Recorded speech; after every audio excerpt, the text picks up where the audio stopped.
As a kid, he didn't have much. When he wanted a new pair of sneakers, he couldn't just ask his parents. Instead, he went door to door selling trash bags, hustling just to afford what other kids took for granted. That hunger never left him. In high school, when his classmates bought newspapers from the corner stand, he found a way to sell them directly and pocket the margin. He even ran side hustles, trading stamps and coins, anything to learn how money moved. Every small hustle was practice. He took on jobs that had nothing to do with his dreams. Bartender, carpenter, teaching disco lessons at night just to cover rent. And when he finally graduated college, he moved into a cramped apartment with 5 friends, sleeping on the floor, eating peanut butter sandwiches, dreaming of something bigger. But nothing came easy.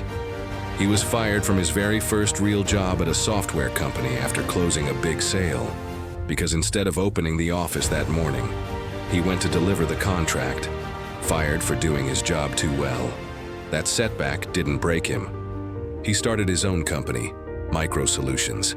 At first, it was just him and long nights teaching himself everything about computers and networking.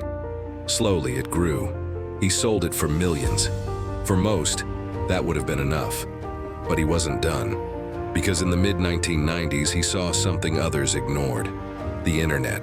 While most people didn't even know what streaming was, he built a company that broadcasts sports games online.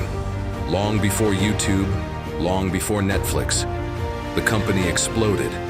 And when it sold, the deal made him a billionaire almost overnight. But here's the truth: money wasn't the end. It was the beginning. He bought a struggling NBA team, the Dallas Mavericks. At the time, they were seen as hopeless, a franchise stuck at the bottom. But he didn't just buy them to own them, he lived it. He sat courtside every game, shouting at referees, traveling with the players, pushing everyone to be better. Within years, the Mavericks went from forgotten to champions. What makes his story remarkable isn't just the billions or the basketball, it's the grind. From selling trash bags as a kid, to hustling newspapers, to sleeping on floors and eating cheap sandwiches, to being fired, rejected, doubted. He turned every no into fuel.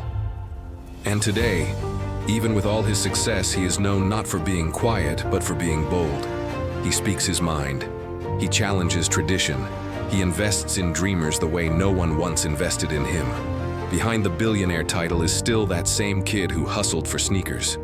Proof that greatness isn't given, it's built. One hustle, one risk, one rejection at a time. So tell me, do you know who he is?